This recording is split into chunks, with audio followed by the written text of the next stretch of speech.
Ny université privée de Madagascar tanatin'izay folo taona nizoron'izay dia tsy nitsahatra nanatsara sy nampitombo hatrany ny fenitra hoenti-mampianatra amin'ity sehatra ny fampianarana ambony ity. Raha ohatra fotsiny tsy tentsika afa-tsy ny hoe tamin'ny taona 2007 zany ny UPRIM dia tery amin'ny totobato ambondrona tery no nisy azy tery Andohan'Analakely tery.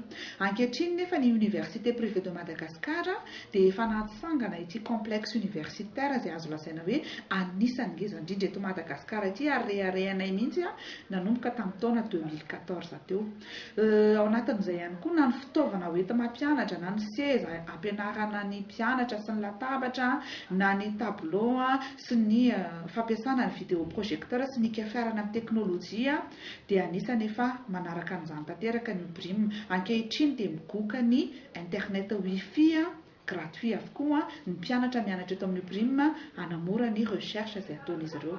Ankoatran'izay dia ny université privée de Madagascar dia efa miparitaka manerana ny faritany. Misy UPRIM any Toamasina, misy UPRIM any Mahajanga, misy UPRIM ihany koa any Antsirabe, izay anisan'ny miara-misala amin'ny UPRIM eto amin'ny Fodibe amin'ny fanabeazana an'ireo mpianatra ao aorianan'ny fahazoana ny mari-pahaizana baccalauréat.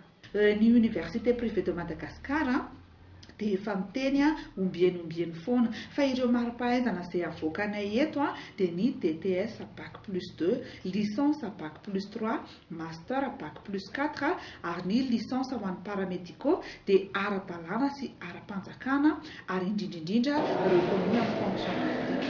Noho izany mandritra izay fankalazana ny fahafolo taonan'ny université privée de Madagascar izay dia marobe ireo olona tompon'andraikitra ambony eto amin'ny firenena izay hanatrika izay 10e anniversaire ny UPRIM izay ho fanamariana sy ho hitan'ny be sy ny maro fa ara-dalàna ara-panjakana tokoa izany sekoly izany.